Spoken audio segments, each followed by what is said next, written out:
So if you're joining us either live, if you're on the podcast, I just need to take a second here. And I need to tell you this, because if you don't need to hear it, I need to hear it today. If God did it once, he can do it again. Okay? Here's why I say that. If I'm really honest with you, how many do New Year's resolutions? I know there's a new thing around now where you take one word for your next year. How many have ever done that?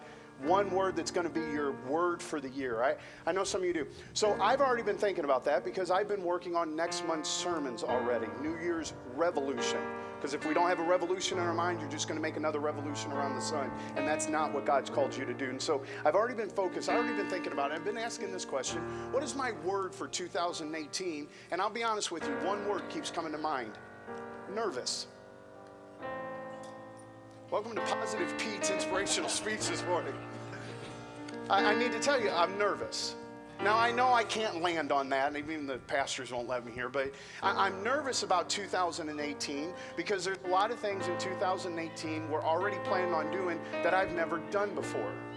But I'm willing to do what I have never done before so I can have what we've never had before. Right? Does that make sense? But February 4th, we're going to 2 services. The reason we're going to 2 services is because we are in a time of growing, and we believe that the seating capacity and the parking lot facility and things like that, as well as diversity of time, gives us a greater opportunity to touch more people with the gospel of Jesus Christ. So we need to do that. Here's why I'm nervous.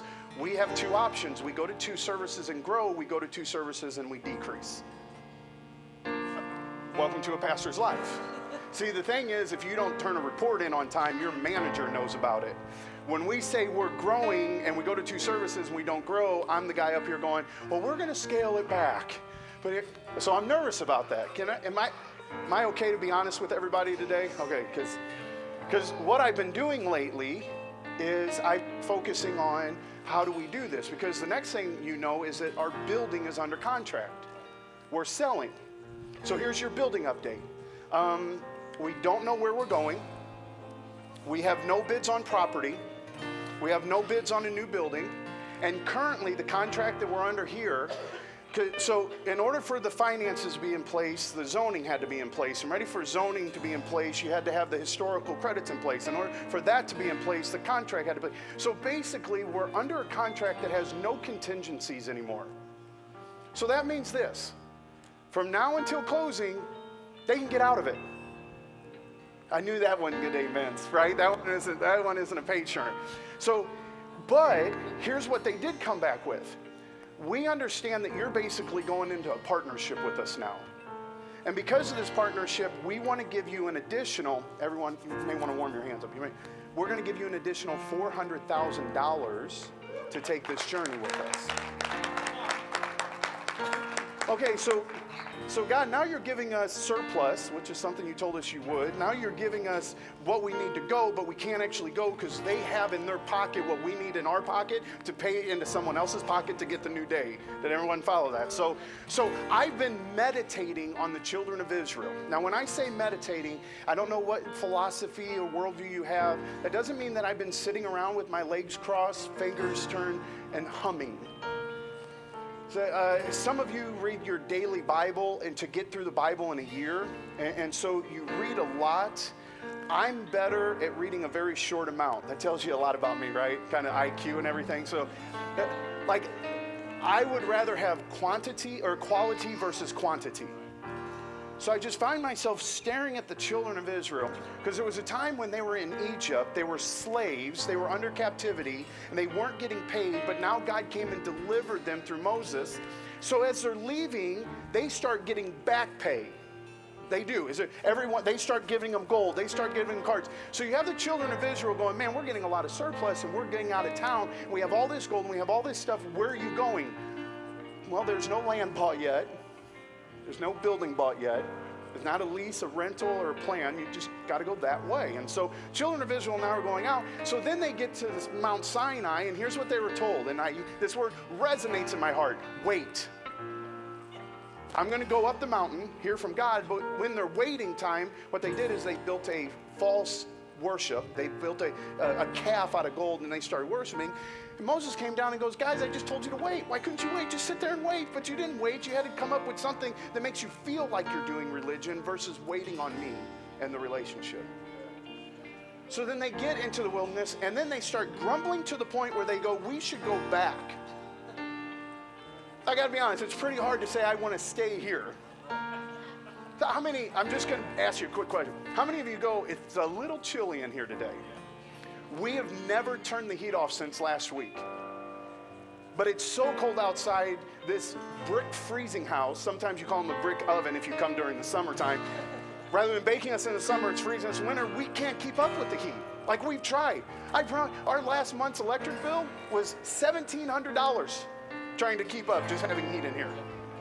But yet, you kind of go, well, we're here, we're established, maybe we should stay. And then you have the children of Israel, while they're out there, they're grumbling with what God had given them. God was giving them free food every day. All they had to do was open their front door, and they said it's not enough. And he goes, I'll give you enough. I'll give you some quail to eat. I'll give you some birds to eat. And actually it says it ate so much. Hey kids, this one's for you. They ate so much, food came out of their nose. And they still weren't content. And here's the interesting thing about the Promised Land. The Promised Land was a 3-week journey that took 40 years. And God never moved the Promised Land.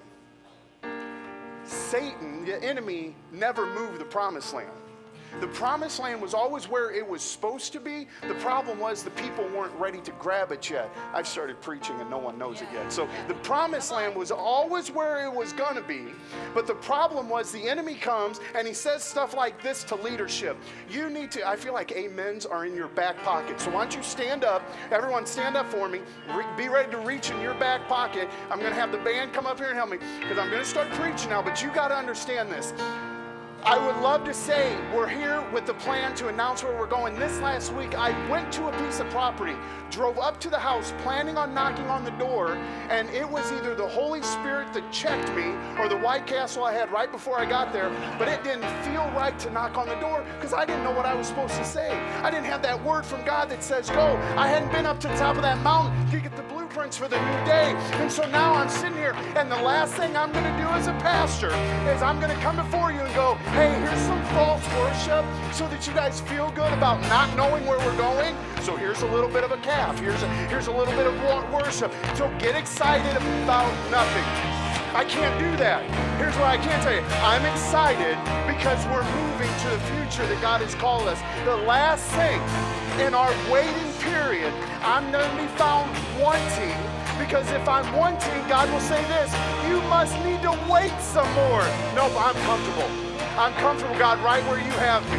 With the food that you're giving us, the surplus that you sent us with. Because there will be a day that we know where we're supposed to go. And in 2018, you can go on a journey with me. You can go on a journey with us. We as a church can move into the new day with the surplus that God has given us.